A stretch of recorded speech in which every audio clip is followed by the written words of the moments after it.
Hi everybody, it's Kermit the Gaming Hermit, and I'm here for another pickups video. Now I know it's been a while, I think almost 2 weeks or so since my last pickups video, and I've got a few things to show. Certainly, since the last video for pickups, there's been Black Friday, and then we found a few things during the great sales that took place, as well as some other thrift finds from my favorite pawn shops and the like. So let's get to it. I'm going to go ahead and start off with my pawn shop pickups. So I was able to find some good deals and some things for free. I'll start with my freebie. So I went up to my local Salvation Army, and I usually get excited with some caution because sometimes I'll see a game for a great deal. The game being Super Mario Galaxy for $3.99. I thought, oh, fantastic. Sadly, 5-finger discount for Wii games. Usually whenever there's like a Nintendo first party game, oftentimes I'm starting to see that people are stealing the games, not paying $4 for a game that sells for like $20 at GameStop. They can't help but steal it. So I'm at the Salvation Army, I asked them, hey, someone stole a game. I asked just in case, do they have the disc in the back or in a binder or somewhere else? Perhaps they've changed their policy. And they usually say no. I'm saying, well, I'm always looking for cases that are either cracked or damaged. If I can have this, if they're going to throw it out anyways. And they say, sure, go ahead and take it. So I'll put this in my back stock, which is great. Now, a big surprise is that usually finding games for much older systems at Salvation Army, I've had very poor luck. However, luck came by in a great fashion. So I found one game, great condition, was Mortal Kombat for the Sega Genesis. It was $3.99, but I think they had some sort of sale, like 20% off. And it was in great condition. It had the manual, the cartridge, everything. And I had Mortal Kombat for the Super Nintendo, but I thought to myself, you know what? Sega Genesis, one of its big selling features during the 16-bit era was the fact that they would include blood, an actual red color, instead of the more, I guess, safer look that was provided by the 16-bit era for the Super Nintendo. I think they either changed the colors to like green or blue, something that didn't look like real blood. So this neutering as far as the graphics was something that Sega diehards knew all about. Another game I picked up with a great condition case was Ground Zero Texas for the Sega CD. I thought this was a game that I didn't have, and taking a look at my Sega CD collection, which is rather small, I actually have this game, but I don't feel too bad because the discs were in great condition, and it has protective sleeve for it. And oddly enough, I think there's a disc missing in this. So I think I got this, actually, if I remember correctly, I think I got this for a discount. I think it was probably only like $1 instead of the $4 price because it was missing a disc. So the nice thing about it is that the Sega CD cases in the United States, or North America for that matter, these jewel cases, these long cases, are obnoxiously hard to replace. Very expensive. You can look on Amazon and get it like a 6-pack for like $20-$25, but figure $4 or $5 just for a replacement case. I was pretty happy to get this for like $1 or $2 because the case was in good condition and is missing a disc. So I already had the disc, so no skin off my nose. Last game I picked up was the one I didn't own, and it's actually a classic for the PlayStation. That's the original Ridge Racer. So again, Sony, in their wisdom, decided, hey, we're going to move on from these long cases to regular jewel cases, which we saw aplenty. But early on, they had both the jewel cases that were like almost Sega Saturn, Sega CD-like, and then they also had the it's almost like a cardboard with like a sticker or label that went over it. So I think like the original Doom on the PlayStation 1 had that. So I was able to get this for a discount. Now, the beautiful thing about PlayStation 1 games, which I completely love and admire, was that they were almost indestructible. I remember getting Dead or Alive from a pawn shop. The bottom of the disc was scratched to heck. I said, hey, this game's so scratched up, I probably doubt it even works. It says, oh, you can just have the disc for free. I took it home and it booted just fine.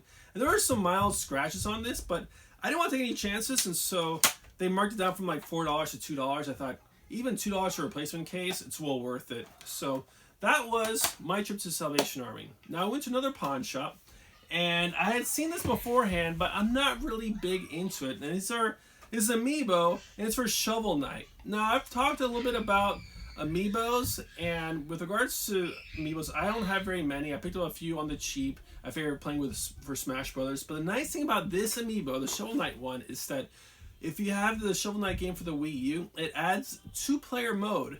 So that's one thing I wish amiibos had more transparency, was what additional features they add.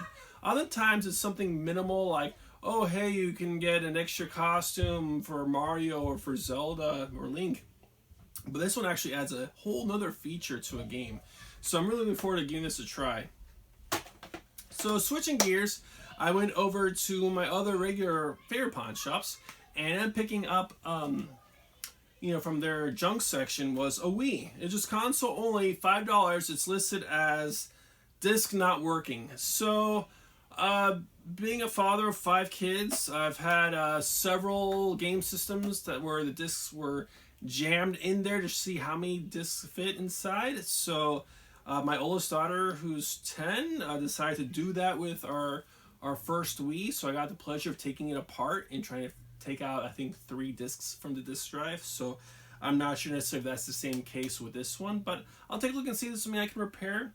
If not, maybe I'll use it for like a my console, because it has SD card and there's ways to jailbreak the system for $5. I even have, I think, some spare power supplies, so it's well worth it for me just for the $5 if it ends up working, even if the disk drive is not salvageable.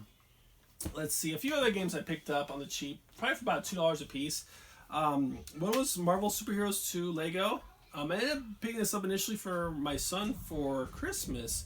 However, I ended up seeing that they had the Lego Marvel collection. I think it's Marvel Superheroes, I think 1, 2, and Avengers, along with all the DLC for $20 during Black Friday. So I'm not showing it in my pile, but I'm picking that up for my son. So this is a spare one. I'll probably just keep it for the sake of having it, or when there's a good trade-in promotion over at GameStop, I might just trade it in.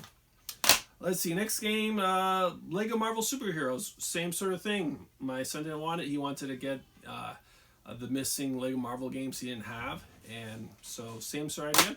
This one's for me. Rise of the Tomb Raider 20th year celebration. So, initially the game came out on the Xbox One as a timed exclusive. Then PlayStation 4 got it with all the DLC. Definitely was looking forward to playing this game. And so now I can play it with all the DLC and all of its splendor. So definitely for $2, I'm tickled pink. And then a couple of Wii games I picked up for a good price. I think I got the whole lot of this for probably about $20. The first one is Mario and Sonic at the London 2012 Olympic Games. Next one is Mario Kart Wii. The next was Pac-Man Party. So I was kind of curious, as far as I didn't no idea that this game even existed, that there was a Pac-Man Party game. I remember those Pac-Man Adventures, I believe. I started on the Dreamcast, GameCube, I think, and then I think there was a second one and a third one as well. But I'd never seen a Pac-Man Party game, so I figured I'd give it a try for a couple bucks. The Super Mario Galaxy, Super Mario Galaxy 2, and then staying with the Olympic theme, Mario and Sonic at the Olympic Winter Games. So, like, my kids love playing on the Wii. I think the Wii's a great system. I like the fact that you can play Wii games and utilize the HDMI glory. So I'm looking forward to playing some of these games, hopefully over the holiday break. And then last but not least is going to be my Black Friday scores. So I'm a Dreamcast fan, as many of you all are well aware of. So I've been waiting for a long time for Shenmue 3, like many other old school gamers out there. So I remember being so upset when Shenmue 2 was advertised to come out on the Dreamcast in the United States, and then Sega decided to pull 11th hour trick on all the Dreamcast fans and say, oh, nope, now it's an Xbox exclusive. So I ended up importing it from Europe so I could play it in English, and doing a swap. I used to be on DC Emulation website, and I sent a gamer from England. He wanted to have Bomberman Online for the Dreamcast, which was, I guess, a US exclusive. I wanted Shenmue 2. We swapped, and we lived happily ever after. So finally, fast forward 18 plus years, Shenmue 3 is here. So I picked this up, I think day one, from Best Buy, and they had a special exclusive. It's Shenmue 3, very nice, very lovely steelbook case. So $60, I had the Gamers Club unlocked, so I got 20% off, so $48. However, Black Friday to drop the price of this game to $35. So I was already there for during the Black Friday sale. I said, hey, I just picked up this game. I looked at my receipt, said, okay, well, we can't give you 20% off, but we can at least match the price. I'm like, sure, no problem. So for $35, Shenmue 3. So I'm really looking forward to giving this game a try and seeing what all the way it's been, waited for, just because it was such an epic ending, and I look forward to continuing the story that Yu Suzuki brought us so long ago. All right, next pickup, Collection of Mana for the Switch. I think this is like $20 at Best Buy, and I'm kind of hesitant with regards to some of these, rehashes and such, but I figured, it's 3 games that, are difficult to find in the U.S., and some didn't come out in the U.S., I think. So Final Fantasy Adventure, we definitely did get. Secret Mana, we did. Trials of Mana did not come out in the U.S., and so these are all packed. And you figure what the cost is for just simply downloading these games and having it actually in a cartridge format. That is a win, so I was pretty happy about that. Next game was Spider-Man Game of the Year Edition. So, nice thing about this, I already had Spider-Man for the PS4. It's a great game, but I didn't pick up the DLC for it. I think I missed out on a sale. I think maybe it was like $12 or $15 on PlayStation Network to get all the DLC. However, I thought to myself, Black Friday, when I saw this for $15, I said, this is definitely a buy, because even the cost of the DLC would match that, and I got the game as well. So $15, great score. Another $15 deal, not to be outdone, is the Steelbook edition of a Yakuza Kiwami 2. So if you look back a couple of episodes ago, I ended up picking up a couple of other Yakuza games. I was Yakuza 6. I had also picked up, actually no, it wasn't another Yakuza game. I already had Yakuza Kiwami 1 as well as Yakuza Kiwami 0. However, I picked up the Fist of the North Star game, so based on the same engine as Yakuza 6 and Yakuza 0. So definitely, as far as my goal is to go through Yakuza 0, Kiwami 2, just in time, hopefully by the time, I think it's February, March, when 3, 4, and 5 get their HD release for the PS4. We never got Yakuza 5 in the United States. 3 and 4 came out on the PlayStation 3. So we'll be able to have the entire Yakuza collection on PS4. I'm really looking forward to it. So this will definitely be played before playing 3. And last but not least, so I enjoy the PlayStation Vita. There's a lot of similarities I've seen the Vita with the Dreamcast. Just a little different.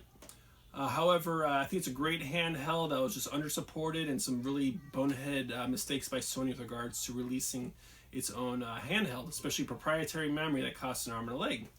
Well, definitely near the end of the lifespan, there were definitely some indie games getting physical releases, and one of those was Axiom Verge. So it kind of plays almost like a Castlevania, sort of Metroidvania style gameplay.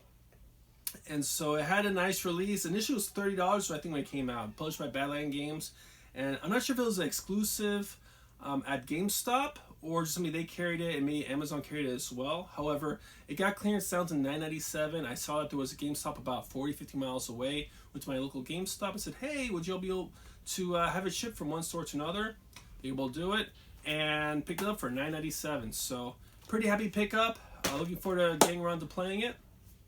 So as far as pickups goes, look forward to hopefully making another pickup video over the next week or two. And then certainly with the holidays coming up, spending a lot more time with family, not making as many videos. However, I still have a couple of other ideas for videos. If you've seen some of my recent ones on the Dreamcast and the Saturn, I've got definitely a few more on those. Looks like a lot of people have enjoyed watching those. I've posted some information on Facebook, so definitely I'm definitely active in some of the Saturn and Dreamcast pages and such. So definitely looking forward to getting around to playing some of these games. Definitely looking forward to more deals. Hopefully the holidays were good for you. Hopefully a lot to be thankful for. And definitely look forward to making some more videos and seeing you next time. This is Kermit the Gaming Hermit, and I'll see you later. Take care.